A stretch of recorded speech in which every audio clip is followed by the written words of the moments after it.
Hello साथियों, कैसे हैं आप सभी। स्वागत है आपका अपने स्टडी ग्रुप नालंदा आईएएस पर। और मैं आपका अभय शर्मा आपके साथ। आज जो हमारा टॉपिक रहने वाला है वो दिल्ली सल्तनत से जुड़े मुख्य वंश सैयद वंश और आपके लोदी वंश से संबंधित है। देखिए, आप इससे पहले जो वीडियोस मैं आपको दे रहा हूँ उसमें आपने देखा होगा हम तुगलक वंश तक काफ़ी चीज़ें सीख चुके थे, काफ़ी चीज़ें हम पढ़ चुके थे। अब तुगलक वंश के बाद जो वंश आता है उस वंश का नाम है सैयद वंश। एक्चुअली होता क्या है, सैयद वंश का बेस कहाँ से बना, कब से सैयद वंश आया। देखिए, बात समझिए ध्यान से। आपको एक नाम दिख रहा है Taimur. Who is the Taimur. Taimur के बारे में अगर आप जानकारी चाहते हैं तो सुनिएगा। तैमूर एक तुर्क मुस्लिम है जो उज्बेकिस्तान से भारत पर आक्रमण करता है और आक्रमण का वर्ष है 1398। ये इतना इंपॉर्टेंट क्वेश्चन है, कई बार एग्जाम में आ रखा है। इसे आप बिल्कुल भी नहीं भूलेंगे। 1398 में किसने आक्रमण किया भारत पर? तैमूर लंग ने। एक्चुअली ये एक दुर्घटना, क्योंकि ये युद्धरत रहा। एक युद्ध के दौरान इसकी पैर में चोट लग गई थी, लंगड़ा हो गया था, इसलिए इसका नाम तैमूर लंग है। ठीक है, उज्बेकिस्तान से जब ये भारत आता है फिर क्वेश्चन बनेगा कि उस समय भारत में शासक कौन था। तो तुगलक वंश का शासक या अंतिम शासक नसीरुद्दीन महमूद उस समय दिल्ली का शासक था। ठीक है। अब जब तैमूर ने भारत पर आक्रमण किया तो इसने पंजाब, दिल्ली, मेरठ, हरियाणा, पानीपत क्षेत्र हरियाणा का, यहाँ पे बड़ा नरसंहार किया। एक बहुत बड़ी तादाद में इसने लोगों को मारा। ठीक है। तो अब इससे क्या हुआ, आम लोग इससे दुखी हो रखे थे, आम लोग सपोर्ट में नहीं थे इसके। ठीक है। तो लेकिन इसकी सहायता करने वाला एक व्यक्ति है, उसका नाम है आपके लिए खिज्र खां। ये आप नाम देख रहे हैं, खिज्र खां। ठीक है। खिज्र खां ने तैमूर की सहायता की जब वो भारत पर आक्रमण कर रहा था। ठीक। अब क्या होता है, तैमूर जब भारत से वापस जाता है तो अपना सारा साम्राज्य, यानी कि अपने जितना उसका जीता हुआ क्षेत्र था उसका, कहना चाहिए, राज्यपाल नियुक्त कर कर चला जाता है किस व्यक्ति को? खिज्र खां को। ठीक है। खिज्र खां को उसने क्या करा भाई? राज्यपाल बना दिया। उस समय जो उसको क्षेत्र दिए वो दिए थे लाहौर और दिवालपुर, यानी कि सूबेदारी यहाँ की सौंपी और वो चला गया। लेकिन खिज्र खां ने क्या करा भाई? आगे बढ़कर खिज्र खां ने 1414 में एक वंश की स्थापना की जिस वंश का नाम रखा सैयद वंश। ठीक है। सैयद वंश का संस्थापक आपसे पूछेगा तो कौन हो रखा है? खिज्र खां, है ना, खिज्र खां। और खिज्र खां का संबंध किससे है? तैमूर से। ठीक।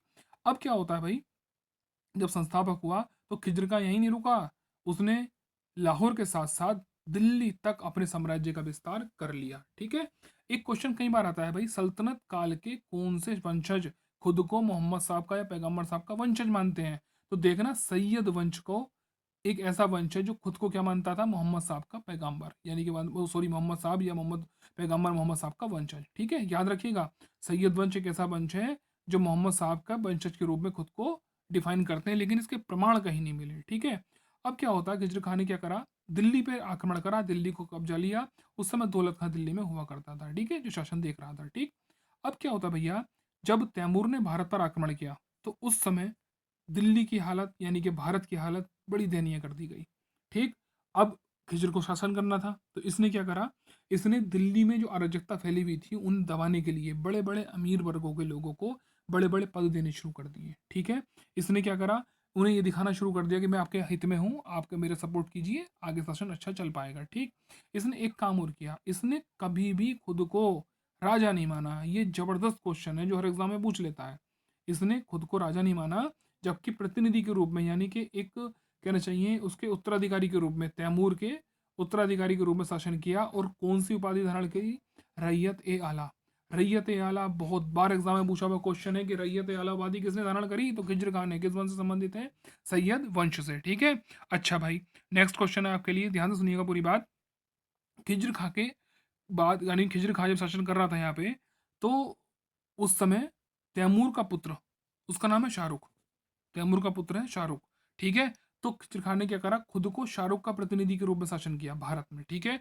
और उसके सिक्कों पर भी, जो भारत में सिक्के चलाए उन पर भी किसका वर्णन किया? शाहरुख का। ठीक है।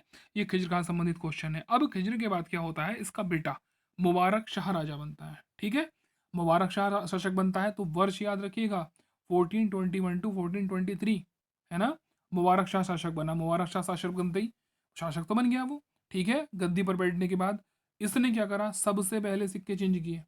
जो सिक्के शाहरुख के नाम से चलते थे उनको हटाकर केवल और केवल, देख रहे खिज्र खां का पुत्र हो रखा है, और इसने क्या करा, उन सिक्कों पर केवल और केवल अपना नाम देना शुरू किया। बोले भाई, राजा जब हमें तो सिक्के भी हमारे नाम के होंगे। ठीक। और क्या करा, एक मुबारक शाहबाद नगर की स्थापना की। याद रखिएगा, मुबारक शाहबाद नगर की स्थापना की। और फिर क्या करा, देखना इसने अपने नाम का खुतबा पढ़वाया, ठीक है, और शाह की उपाधि धारण करी। फिर याद रखिएगा, रैयत ए आला और शाह, शाह ये रख रहा है, ठीक है। अब क्या होता है, इसके दरबार में एक प्रसिद्ध इतिहासकार हैं, ठीक है, जिन्हें हम अहमद सरहिंदी के नाम से भी जानते हो। इतना भी याद रखोगे ना सरहिंदी भी, तो भी काम चलेगा। पूरा नाम लिख दिया है मैंने, भाई अबिन अहमद सरहिंदी। तो सरहिंदी एक प्रसिद्ध इतिहासकार हैं जिन्होंने मुबारक शाह के ऊपर एक पुस्तक लिखी है जिसका नाम है तारीख ए मुबारक शाही। याद रखिएगा, तारीख ए मुबारक शाही। किसका संबंध किससे है, मुबारक शाह से। और वंश कौन सा है, सैयद वंश, ठीक है। अब इस वंश ने कोई बड़ा काम तो करा नहीं, साम्राज्य को आगे बढ़ाया, वो अच्छी बात है, लेकिन क्या हुआ, इसके समय तैमूर के आक्रमण से ने क्या हुआ था ना, सल्तनत काल बिल्कुल हिल चुका था, सल्तनत हिला हुआ था, ठीक है। इसके बाद इसके बाद जो नेक्स्ट शासक आ रखे हैं उनका नाम है महमूद शाह। महमूद शाह शासक बना। महमूद शाह जो शासक बनाया वो पुत्र है किसका, दत्तक पुत्र है महमूद उसका, आपका मुबारक शाह का, ठीक है। मुबारक शाह का क्या है, ये दत्तक पुत्र है, ठीक। इसने शासन किया 1434 टू 1443, ठीक। राजा बन गया, ये गद्दी पर बैठा, लेकिन ये कोई अच्छा कार्य अपने शासन दौरान में नहीं कर पाया। इस वंश का अंतिम शासक अगर आप किसी को बोलें तो वो है अलाउद्दीन आलम शाह। अलाउद्दीन आलम शाह किस वंश का अंतिम शासक है, ये बताइएगा आप, सैयद वंश। देखो भाई, वंश का संस्थापक, वंश का समय और वंश के अंतिम शासक या प्रमुख शासक, इन्हीं के नाम आपको याद रखने पड़ेंगे। देखो किताबें बहुत हैं आप लोगों के पास, अगर किताबों से या कॉन्टेक्ट से या कंसेप्ट से अगर नौकरी लग रही होती तो ये बुक सेलर होते हैं ना, सब आईएएस होते हैं। कितनी किताबें होती हैं इन लोगों के पास, कंसेप्ट आपके पास जितना भी हो वो आपके दिमाग में होना चाहिए, उसे बोलते हैं पढ़ाई, ठीक है। चीज़ों को समझते रहो, आगे बढ़ते रहो, ठीक है। तो सैयद बंद का शासक आपके पास आ गया, ठीक। इसके बाद फिर क्या हुआ, इसने अलाउद्दीन आलम शाह ने अपना साम्राज्य छोड़ दिया। और फिर क्या हुआ, ये शासन किसके पास चला गया, ये शासन चला गया लोदियों के हाथ में, ठीक है। तो आप याद रखेंगे लोधी वंश किसके बाद आ रखा है, सैयद वंश के बाद, ठीक। अब जरा आगे समझने की कोशिश कीजिए भैया, लोधी वंश का जो संस्थापक है, most important question, Bahlol Lodhi, ठीक है। वो लोधी का संस्थापक कौन हो गया, बहलोल लोधी। अब एक ट्विस्ट है, जबरदस्त ट्विस्ट यहाँ से बनता है कि सल्तनत काल में एकमात्र या प्रथम अफगान वंशी अगर कोई हुआ है तो वो कौन सा वंश हुआ है, आपका लोधी वंश, ठीक है। अब इसका टाइम पीरियड याद रखिएगा, लोधी वंश इसके राजा का, बहलोल लोधी का 1451 टू 1489, 38 वर्ष तक राजा रहने वाला, सल्तनत काल में सबसे लंबा समय तक सुल्तान रहने वाला व्यक्ति हो रखा है ये, ठीक है। आगे देखेंगे आप, ठीक। बहलोल लोधी ने क्या करा, सिंहासन पर ना बैठ कर ना अपने आम दरबारियों के बीच में बैठना शुरू करा, मतलब लोगों की सिंपैथी को जीतने के लिए उसने सोचा कि भाई लोगों से सिंपैथी जोड़ी जोड़ी चाहिए, हार्डिंग पोजीशंस अच्छी रखनी चाहिए। तो बहलोल लोधी ने क्या करा, लोगों के बीच जाकर बैठना शुरू करा। और इसने जो उपाधि धारण करी उसका नाम क्या है, बहलोल गाजी शाह गाजी, बहलोल शाह गाजी, ठीक है। अब इसने एक कार्य और करा भाई, इसने देखना ग्वालियर को भी जीता, जौनपुर को भी जीता, यानी कि युद्धरत तो रहा, साम्राज्य का विस्तार किया। और एक सिक्का चलाया जिसे हम बहलोली सिक्का के नाम से जानते हैं, और क्वेश्चन एग्जाम में कई बार पूछा जाता है बहलोली सिक्का एक्चुअली में क्या होता था, तो किस धातु का होता था, चांदी का। इंपॉर्टेंट क्वेश्चन है, 3 पॉइंट बताऊंगा यहाँ से, सुनते रहिएगा। बहलोल लोधी का सिक्का चलाया, बहलोली सिक्का किस धातु का बना था भाई, वो चांदी का। अच्छा, इसकी जो क्वांटिटी थी, यानी कि किसका मूल्य किसके बराबर था, 1/4 टका के, टका जो सिक्का था उसका 1/4 भाग इसका मूल्य था, ठीक है। फिर एक क्वेश्चन और इम्पोर्टेंट है, ये लोधी वंश का सिक्का है, कब तक चला है, अकबर के समय तक, अकबर के समय तक, यानी कि बाबर हुमायूं अकबर शेरशाह के बाद भी ये सिक्का चलता रहा अकबर के समय तक, ठीक है, याद रखिएगा। और इसकी धातु तो कई बार पूछता है भैया, चांदी, ये इंपॉर्टेंट पॉइंट बनता है, ठीक। बात करते हैं इसका उत्तराधिकारी या इसके बाद जो शासक बनता है, उसका नाम है सिकंदर लोधी। सिकंदर लोधी एक्चुअल में 2-3 काम बड़े अच्छे करता है ना। जैसे कि अब तक, पहले समझ लीजिएगा, इसका वास्तविक नाम पूछ लेता है, या इसका पहला नाम है ना जिस नाम से इसे जाना जाता था, राजा सिकंदर लोधी के नाम से है, पर इसका वास्तविक नाम क्या था भाई, निजाम खां। याद रखेंगे, सिकंदर लोधी का वास्तविक नाम क्या है, निजाम खां। इसने कृषि विकास और भूमि के लिए अनेक कार्य करे, है ना, भारत में कृषि का विकास अच्छे से हो सके तो इसके लिए इसने अनेक कार्य किए, है ना। तो इसमें से अगर इम्पोर्टेंट है तो देखना, इसने भूमि की नाप के लिए एक नया पैमाना तैयार किया जिसे हम गज सिकंदरी के नाम से जानते हैं। गज सिकंदरी किसको नापने का पैमाना है, भूमि के माप को, ठीक है। अब मोस्ट इंपॉर्टेंट क्वेश्चन, अगर आप उत्तर प्रदेश के एग्जाम दे रहे हैं तो आपके लिए ये बहुत ज़्यादा इंपॉर्टेंट क्वेश्चन हो जाता है कि आगरा नगर की स्थापना किसने की, तो करिए सिकंदर लोधी ने। किस वर्ष करी? तो 1504 ईस्वी में। इंपॉर्टेंट क्वेश्चन है ना। सिकंदर लोदी ने किसको बसाया? आगरा को। कब बसाया? 1504 में। लेकिन अपनी राजधानी कब बनाया? वो वर्ष है 1506। ठीक है, तीनों क्वेश्चन इंपॉर्टेंट है। नगर की स्थापना 1504 ईस्वी में।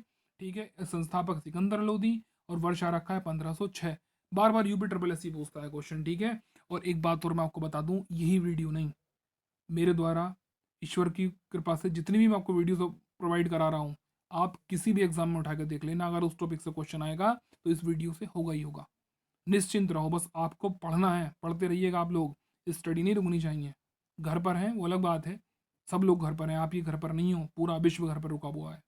आप लोग पढ़ते रहिएगा, बस एक एक पॉइंट, एक एक कंसेप्ट आपको अच्छा मिलेगा, विश्वास रखिए नालंदा पर।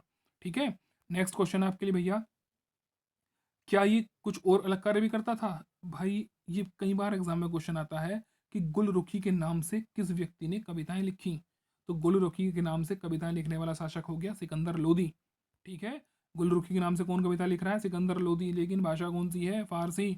याद रखिएगा, भाषा कौन सी है? फारसी। ठीक है, फारसी भाषा में लिखता था। और पता है, रात को लगभग 70 विद्वानों के साथ बैठकर, 70 विद्वानों के साथ बैठकर मीटिंग होती थी। कौन से विद्वान होते थे? सारे कवि होते थे। ठीक है, इसने एक काम और किया भैया, सिकंदर ने, सिकंदर लोदी ने कुतुब मीनार की भी मरम्मत करवाई थी। ठीक है, लेकिन इसने ना धार्मिक सहिष्णुता दिखाते हुए कुछ कार्य ऐसे किए जो धर्म के विरुद्ध भी कह सकते हैं आप। इसने तजिए निकालने पर, मुहर्रम निकालने पर पाबंदी लगा दी कि मुहर्रम नहीं निकलेगा, तजिए नहीं निकलेंगे। और मंदिरों को तोड़वा दिया, मंदिरों की मूर्तियों को तोड़वा दिया, उन मूर्तियों से भी कहना चाहिए कि मांस तक बिकवाने का कार्य करा दिया। ठीक है, तो इनने मुहर्रम तजिए को रोका, मूर्तियों को तोड़वा दिया, मंदिरों को तोड़वा दिया। और आपको पता है, अभी मैं तैमूर के बारे में बता रहा था आपको, उसने पूरा सल्तनत काल को लूटा था ना। तो सल्तनत काल को जब लूटा तो छोटे छोटे कई साम्राज्य आपस में बनने शुरू हो गए, सल्तनत इतना सा बचा। तो उसका विस्तार करने का कार्य है, सल्तनत को फिर से फैलाने का कार्य है। तैमूर के बाद सबसे ज्यादा सर्वाधिक विस्तार किया है सल्तनत काल का, तो वो किसने किया है? सिकंदर लोदी ने। ठीक है, सारे क्वेश्चन इंपॉर्टेंट हैं, याद रखिएगा। नेक्स्ट आ रहा है आपके लिए इब्राहिम लोदी। इब्राहिम लोदी को लेकर बड़ा जबरदस्त क्वेश्चन आता है। देखो मेरे पास सुनो भाई, इस वंश के आप तीन ही शासक याद रखोगे, एक्चुअली हो चार रखे मगर आप तीन ही याद रखोगे। पहले लोदी संस्थापक हुआ, उसका उत्तराधिकारी सिकंदर लोदी हुआ। सिकंदर के बाद क्या होता है? सिकंदर के दो पुत्र हैं। ठीक है, सिकंदर के दो पुत्र हैं, एक है इब्राहिम लोदी, एक है आपका जलाल खां। ठीक, अब क्या होता है, अमीर वर्ग ने क्या करा? अमीर वर्ग ने सोचा कहीं ऐसा ना हो कि दोनों भाई आपस में लड़कर साम्राज्य को समाप्त कर दें, एक नया वंश आ जाए या बाहर से कोई आक्रमणकारी आ जाए, दिक्कत हो जाए। तो उन्होंने क्या करा, अमीर वर्ग ने साम्राज्य को दोनों भाइयों में बांट दिया। इब्राहिम लोदी को दे दिया दिल्ली, इब्राहिम लोदी को क्या दिया? दिल्ली। और जलाल खां को क्या दिया भैया? जलाल खां को दे दिया जौनपुर। बात समझिएगा, इब्राहिम लोदी को दिया दिल्ली, जलाल खां को दिया जौनपुर। इनसे कह दिया बोले भाई अपना अपना साम्राज्य चलाते रहो। ठीक, अब इब्राहिम लोदी के साथ क्या दिक्कत हुई भाई? इब्राहिम लोदी को इतने में सब्र नहीं हुआ, बोले भाई दिल्ली जब मेरे पास है, जौनपुर भी दिल्ली का हिस्सा है, तो मेरे पास होना चाहिए। ठीक है, तो वो अपने भाई से युद्धरत हो जाता है, एक्चुअली आखिर में जीत भी लेता है। ठीक है, तो अब वंश इसकी जलाल खां का इसलिए नाम आता नहीं है, इब्राहिम लोदी का ही आता है। तो इस वंश का अंतिम शासक आपसे पूछेगा तो इब्राहिम लोदी। ठीक है, कैसे डिफाइन हुआ ये मैंने आपको बता दिया है। ठीक है, नेक्स्ट देखना हुआ क्या, इसने जब साम्राज्य स्थापित कर लिया, कुछ कार्य अच्छे किए, सल्तनत काल को आगे लेके चला, लेकिन एक दिक्कत हो गई, इसने अमीर वर्गों से युद्ध ले लिया बेवजह का। देखना, अमीर वर्गों का फैसला था ना कि जौनपुर उसके पास जाना चाहिए, लेकिन उनसे भी इसने युद्ध ले लिया, बेवजह उनको परेशान करना शुरू करा, उनकी बात सुनने में नहीं मानता था। ठीक है, अब सुल्तान और अफगानों के मध्य संघर्ष रहना शुरू हो गया। जो अफगानी थे वो उनकी सुनता नहीं था, ये उनके मध्य संघर्ष होना शुरू हो गया। कोई बात नहीं, फिर इसने क्या करा, फिर इसने अपने ही साम्राज्य के और उत्तराधिकारियों को भी, यानी कि और जो वंशज थे उनसे भी युद्ध करना आरंभ कर दिया। नतीजा क्या निकला भैया? नतीजा ये निकला कि आपका पानीपत का प्रथम युद्ध 21 अप्रैल 1526 को होता है। पानीपत का प्रथम युद्ध 21 अप्रैल 1526 को होता है। और जो बच्चे इस चीज को चुनना सभी जानते हैं ना, इसके बारे में बहुत अच्छी जानकारी रखते हैं और रखनी भी चाहिए। बार बार नहीं पढ़ी जाती चीज़ें, एक बार ढंग से पढ़ लो, बहुत अच्छा होता है वही। ठीक है, तो पानीपत का प्रथम युद्ध होता है बाबर और इब्राहिम लोदी के मध्य, बाबर और इब्राहिम लोदी के मध्य। और इस युद्ध में परिणाम क्या होता है? बाबर जीत जाता है और इब्राहिम लोदी हार जाता है। ठीक है, इब्राहिम लोदी को किसने हरा दिया? बाबर ने। ठीक है, तो यानी कि अब जो है दिल्ली का सत्ता किसके पास चलेगी भैया? बाबर के पास। ठीक है, अब ये क्वेश्चन इंपॉर्टेंट बनेंगे, दिल्ली सल्तनत का भी अंत है। अभी लोधी वंश का ही अंत नहीं हुआ, दिल्ली सल्तनत का भी अंत हुआ। तो लोधी वंश का अंतिम शासक इब्राहिम लोदी, दिल्ली सल्तनत का अंतिम शासक इब्राहिम लोदी। और एक और ट्विस्ट है, दिल्ली सल्तनत में युद्ध के दौरान मरने वाला या युद्ध के मैदान में मरने वाला शासक इब्राहिम लोदी। अब इब्राहिम लोदी को हरा दिया। अब बात समझते हैं जरा कि बाबर जीता क्यों और इब्राहिम लोदी हारा क्यों। तो पहले इब्राहिम लोदी के हार के कारण जान लेते हैं। इब्राहिम लोदी हारा क्यों? इसने अमीर वर्ग के फैसलों को ना मानकर उनसे उनको दुख देना शुरू करा और उन्हें नष्ट करना शुरू कर दिया। अमीर वर्ग के साथ इसने दिक्कत शुरू कर दी, ठीक है। इसने जो पंजाब में सूबेदार नियुक्त कर रखा है दौलत खां को, दौलत खां इसको बराबर यानी कि इब्राहिम लोदी को बराबर टैक्स नहीं पहुंचा पा रहा था, उसका पैसा ये गमन कर चुका था। तो उससे बचने के लिए इसने क्या करा, बाबर को निमंत्रण भेज दिया। बाबर 1524 में लाहौर जीत चुका है, ठीक है। 26 में भारत आ रहा है, ठीक है। सॉरी, भारत में बोल रहा हूँ, दिल्ली आ रहा है, ठीक। इसने क्या करा, दौलत खां ने भी किसको सपोर्ट कर दिया भैया, बाबर को। इंपॉर्टेंट क्वेश्चन है। अब इसका चाचा है इब्राहिम लोदी का, क्योंकि मैंने बताया ना परिवार को दुखी कर रहा था, तो इसका चाचा है आलम खां लोदी, वो भी किसको सपोर्ट में चला गया, बाबर की सपोर्ट में। और राणा सांगा ने भी बाबर से संपर्क साध लिया। यानी कि अब बाबर को लग चुका था कि भारत में उसको हेल्प मिल सकती है, यानी कि युद्ध करने में कोई दिक्कत होने वाली नहीं है। तो उसने क्या करा, भारत पर आक्रमण कर दिया। यानी कि किस पर आक्रमण कर दिया, इब्राहिम लोदी पर। और इब्राहिम पर आक्रमण करने पर सबसे बड़ी जीत जो बाबर की थी, बाबर की सेना बहुत छोटी है इब्राहिम की सेना के आगे, बाबर की सेना बहुत छोटी है इब्राहिम की सेना के आगे, लेकिन फिर भी जीतता है। कारण क्या है, इब्राहिम की सेना सुसंगठित ही नहीं है। वो सेना अभी जैसे युद्ध की नीतियां होती हैं उसके बारे तरीके से कार्य नहीं कर रही। और भारत में पहली बार अगर कहीं तोप का प्रयोग हुआ है तो पानीपत के प्रथम युद्ध में हुआ है, जिसका प्रयोग किसने किया, बाबर ने। बाबर ने भारत में पहली बार तोप खाने का प्रयोग किया। मोस्ट इंपोर्टेंट क्वेश्चन है, कई बार एग्जाम में आता है, लोगों को पास ज्ञान भी नहीं था कि तोप भी कोई चीज़ होती है। उसका प्रयोग हुआ तो कहाँ से लड़ पाते। तो तोप चलाने में जो उस्ताद थे यानी कि नहीं एक्सपर्ट थे, वो उसके साथ बाबर के साथ वो कौन कौन व्यक्ति थे, एक है उस्ताद अली और दूसरा है मुस्तफ़ा। उस्ताद अली और मुस्तफ़ा ने मिलकर तोपखाने का प्रयोग किया और इस जीत को बड़ा आसान बना दिया, कम सेना के होते हुए भी। और बाबर ने क्या करा, युद्ध नीति के साथ बाबर ने युद्ध रात्रि के समय किया, ठीक है। और इब्राहिम लोदी के पास सेना सच में बहुत बड़ी थी, लेकिन इसके पास क्या था, सेना में हाथी ज़्यादा थे, ठीक है। लेकिन युद्ध लड़ने के लिए, छोटे रास्तों से निकलने के लिए घुड़सवारों की जरूरत होती है, घुड़सवारों की जरूरत होती है। तो यानी कि बाबर के पास किसका, बाबर ने सबसे सर्वाधिक इसका प्रयोग करा, घुड़सवारों का, ठीक है। और इसने प्रयोग करा तुलुगमा पद्धति का और रूमी पद्धति का। मोस्ट इंपोर्टेंट क्वेश्चन है, याद रखेंगे। तुलुगमा पद्धति है ना, या रूमी पद्धति या रूमी विधि का प्रयोग करने वाला प्रथम शासक बाबर। देखो तुलुगमा का मतलब क्या होता है, छल नीति है, छल, धोखा देना, है ना। सेना को कई टुकड़ों में बांट दिया, ठीक है, कई छोटे छोटे टुकड़ों में बांट दिया सेना को। और विपक्षी सेना के सामने से, जैसे विपक्षी सेना का टुकड़ा है ये विपक्षी सेना है, छोटे छोटे टुकड़ों में बांट दिया था ना, तो यहाँ से यहाँ से यहाँ से हर जगह से घेर कर उसे, उससे युद्ध कर लेना और घेर कर उसे मार देना, ठीक है। और ये पद्धति बाबर कहाँ सीख के आया, बाबर ने ये पद्धति उजुबेगो से सीखी। इंपॉर्टेंट क्वेश्चन है, उजुबेगो से सीखी ये पद्धति उसने, ठीक है। कौन सी पद्धति, आपकी तुलुगमा पद्धति। रूमी पद्धति क्या होती है भैया, तोप खाने को सेट करना, यानी कि सेना के टुकड़ों के मध्य तोप को शिफ्ट कर देना, ठीक है। ये रूमी पद्धति के नाम से जानी जाती है, ठीक। अब जरा एक बार हम रिकॉल कर लेते हैं टॉपिक को। हमने आज पढ़ा सैयद वंश के संस्थापक खिलजी कहाँ हो रखे, रैयत आला आप नहीं भूलेंगे। इसके बाद मुबारक शाह की बात आप करेंगे। मुबारक शाह ने शाह की उपाधि धारण करी और अपने नाम का खुतबा पढ़वाया, शाहरुख के नाम का नहीं। याद रखेंगे, तहरीक मुबारक शाही का संबंध इससे है, ठीक है। अलाउद्दीन शाह किसका, आलम शाह किस वंश का शासक है, सैयद वंश का, ठीक है। सैयद वंश के बाद वंश कौन सा बनता है, लोधी वंश। संस्थापक कौन है, बहलुल लोधी। कितने वर्ष शासक करता है, 38 वर्ष, ठीक है। याद रखेंगे आप, चांदी का सिक्का इसका याद रखेंगे आप। सिकंदर लोधी के लिए गजे सिकंदरी याद रखेंगे आप। गुलरुखी नाम याद रखेंगे और आगरा की स्थापना और राजधानी दोनों याद रखेंगे आप, ठीक है। नेक्स्ट आप देखेंगे इब्राहिम लोधी, इब्राहिम लोधी को याद रखेंगे आप, उसका भाई कौन है, जलाल खां। और आप याद रखेंगे पानीपत का युद्ध, ठीक है। इससे जुड़े हिस्ट्री से जुड़े अलग टॉपिक आपको मैं देता रहूंगा और रेगुलर आप लोग स्टडी करते रहिए, नालंदा से जुड़े रहिए। Thank you.